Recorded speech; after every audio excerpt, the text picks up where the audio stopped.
जय हिंद दोस्तों। आज हम एमजीक्यूपी यानी महात्मा गांधी काशी विद्यापीठ के 4th सेमेस्टर के भारतीय शिक्षा का इतिहास के प्रीवियस ईयर क्वेश्चन को देखेंगे, जो क्वेश्चन 2017, 18, 19, 20 में पूछे गए थे।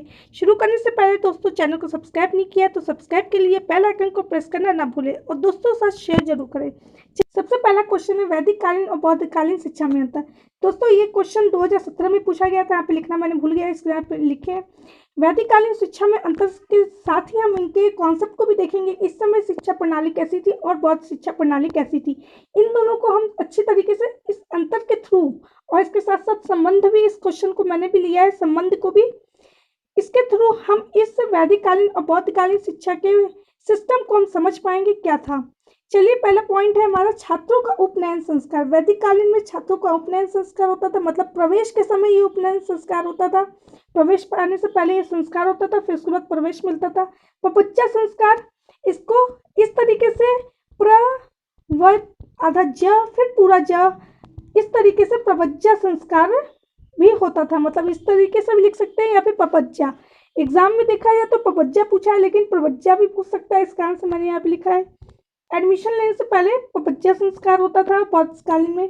सेकंड पॉइंट है छात्रों का गुरुकुल में प्रवेश, मतलब कि छात्रों का कहाँ प्रवेश होता था, गुरुकुल में प्रवेश होता था, लेकिन यहाँ पे छात्रों का कहाँ प्रवेश होता था, संघ में प्रवेश। थर्ड पॉइंट है संस्कृत भाषा में शिक्षा।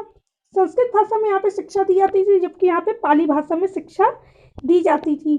शिक्षा समाप्ति पर समावर्तन संस्कार, यहाँ पे शिक्षा समाप्ति पर समावर्तन संस्कार होता था, जबकि यहाँ पे ऐसा कोई नियम नहीं है। जबकि एक संस्कार उपसंपदा संस्कार होता था, जबकि शिक्षा समाप्ति पर नहीं होता था।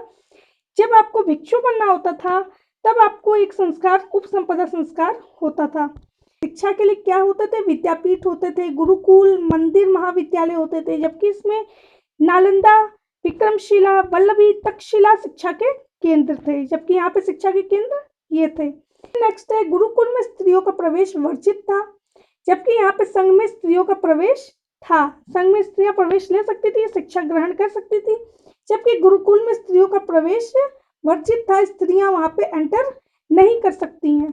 क्षत्रियों के लिए सैन्य युद्ध की शिक्षा, क्षत्रियों के लिए सैन्य युद्ध की शिक्षा थी, जबकि अगर ब्राह्मण का कोई लड़का है तो उसके लिए धर्मशास्त्रों की शिक्षा थी। वैश्य का कोई है तो उसको व्यवसाय संबंधित कृषि, व्यापार, पशुपालन, इन सब की शिक्षा दी जाती थी। इस तरीके से यहाँ पे सैन्य युद्ध शिक्षा को भी मान्यता दी जाती थी, जबकि यहाँ पे सैन्य युद्ध शिक्षा को नहीं दी जाती थी, इसको नकारा गया है। फिर सभी जातियों का प्रवेश नहीं होता था, यहाँ पे ब्राह्मण को, क्षत्रिय को, वैश्य को प्रवेश था, लेकिन शूद्र को प्रवेश नहीं था, शूद्र प्रवेश नहीं कर सकते थे। जबकि यहाँ पे सभी जातियों का प्रवेश था, लेकिन हाँ कुछ एक्सेप्शन था, जैसे जाति के नाम पे भेदभाव नहीं था।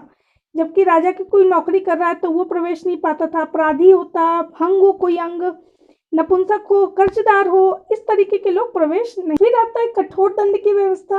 कठोर दंड यहाँ पे दी जाती थी, जबकि यहाँ पे कठोर दंड को वर्जित माना जाता था। विद्यार्थी को ब्रह्मचारी, गुरुकुलवासी, अंतेवासी कहते थे, यहाँ पे विद्यार्थी को समानेर कहते थे। व्यक्तिगत शिक्षा पर अत्यधिक बल, यहाँ पे व्यक्तिगत शिक्षा पर अत्यधिक बल दिया जाता था।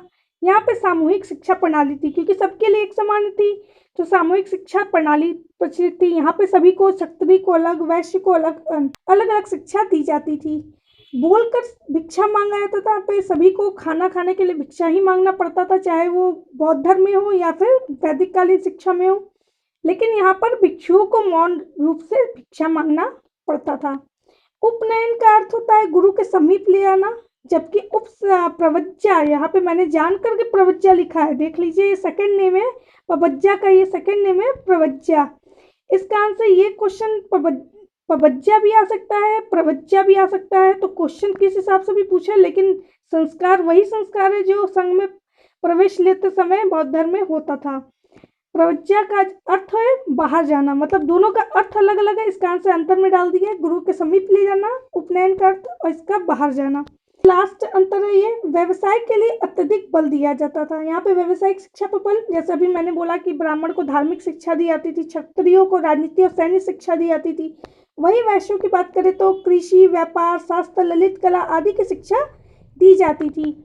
फिर यहाँ पर व्यवसायिक शिक्षा पर कम बल दिया जाता था, सभी को एक समान शिक्षा पाठ्यक्रम रखा जाता था, सभी को एक समान शिक्षा दी जाती थी।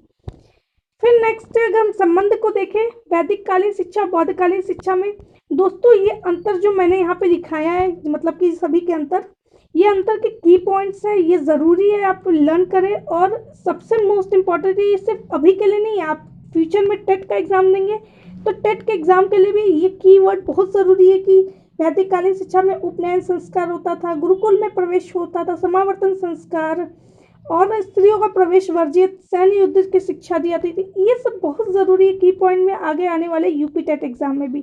फिर आता है संबंध, वैदिक कालीन शिक्षा बौद्धकालीन शिक्षा में क्या संबंध है। शिक्षा गुरुकुल में लेने से पूर्व गृह का त्याग करना पड़ता था, ये दोनों में ही गृह त्याग दोनों में ही होता था। वहाँ पे जाके परमानेंट आपको रहना है कुछ समय तक, जब तक आप शिक्षा ले रहे हैं तब तक आपको अपने गृह को त्याग करना है। नेक्स्ट है मादक वस्तुओं पर प्रतिबंध, मादक वस्तुओं का प्रयोग यहाँ पे भी वर्जित था।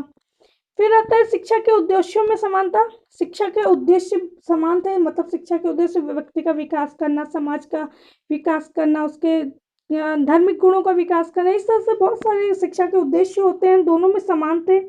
यहाँ पे केवल एक को छोड़कर वैदिक धर्म को बढ़ावा मिलता था, यहाँ पे बौद्ध धर्म को बढ़ावा देना इनका शिक्षा का उद्देश्य था। कुछ विषयों में समानता थी, जैसे दर्शन, ज्योतिष शास्त्र, सामान्य शास्त्र, तर्कशास्त्र, अर्थशास्त्र, औषधि शास्त्र, भूगर्भ विद्या, इतिहास आदि पढ़ाए जाते थे। जबकि यहाँ पर करीब करीब सब्जेक्ट मिलते जुलते लेकिन कुछ अलग अलग भी है, जैसे यहाँ पे प्रशासन, राज्य व्यवस्था, कानून आदि, औषधि शास्त्र, दर्शन, करीब करीब सारे सब्जेक्ट इनसे रिलेटेड ही चीज़ें पढ़ाई जाती। जैसे खगोल शास्त्र, यहाँ पे खगोल शास्त्र पढ़ाया जाता है, जबकि यहाँ पे भूगर्भ विद्या, ये सब्जेक्ट पढ़ाए जाते थे। फिर है मौखिक शिक्षा पद्धति, यहाँ मौखिक शिक्षा पद्धति थी, यहाँ पे मौखिक शिक्षा पद्धति थी, लेकिन पुस्तकों का अभाव कम हो गया था क्योंकि लेखन कला का विकास हो गया था। इस कारण से पुस्तकों का भी प्रयोग किया जाता था पढ़ाने में। शिक्षण विधि भी एक समान थी, प्रश्नोत्तर, वाद विवाद, शास्त्रार्थ विधि तो ऐसा हम कह सकते हैं थोड़ा सा अलग थी, शास्त्रार्थ विधि नहीं थी, जबकि प्रश्नोत्तर, वाद विवाद यहाँ पे भी थी, व्याख्यान विधि यहाँ पे थी। फिर नेक्स्ट है धार्मिक विषयों में वेद, पुराण, नीति शास्त्र आदि पढ़ाए जाते थे, जबकि यहाँ पे धार्मिक विषयों में बौद्ध धर्म, जैन धर्म, हिंदू धर्म, आध्यात्म दर्शन करीब पढ़ाए जाते थे। थोड़ा सा ये अंतर ही हो गया है, लेकिन करीब करीब जैसे दर्शन है दोनों के सेम है, धार्मिक विषयों से संबंधित ये अंतर ही है। आप चाहे तो यहाँ से टॉपिक उठा के अंतर में डाल सकते हैं। फिर नेक्स्ट है गुरु शिष्यों के पुत्रवत और शिष्य गुरु को पिता तुल्य मानते थे, मतलब कि दोनों पिता पुत्र ऐसे रहते थे, जबकि यहाँ पे भी गुरु शिष्य संबंध पिता पुत्र जैसा ही था। गुरु शिष्य संबंध निष्पक्ष, मधुर, समानता पर आधारित थे, यहाँ पे भी मधुर और स्नेहपूर्ण था।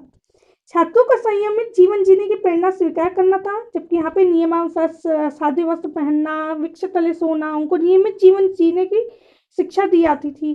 फिर आता है स्त्री शिक्षा पर जोर दिया जाता था, लेकिन उनको गुरुकुल में प्रवेश नहीं किया जाता था, लेकिन स्त्री शिक्षा को मान्यता थी। जैसे लोपा मुद्रा घोषा आदि आप लोग सुने होंगे, विदुषी स्त्रियां थी जो कि उस समय बहुत ज़्यादा मतलब कि नॉलेजेबल थी, तो उनको शिक्षा दी जाती थी, लेकिन घर पर उनको शिक्षा का प्रावधान था। लेकिन यहाँ पे शिक्षा जो है वो संघ में प्रवेश लेकर दी जाती है, मतलब स्त्री शिक्षा दोनों में ही थी, बस यहाँ पे गुरुकुल में मान्य नहीं था। गुरुकुल में विद्यार्थियों का जीवन अनुशासित था, यहाँ पे भी अनुशासित जीवन जीते थे विद्यार्थी। दोस्तों वीडियो अच्छा लगा हो तो उसको लाइक कीजिए, दोस्तों के साथ शेयर कीजिए, चैनल को सब्सक्राइब करना ना भूलें।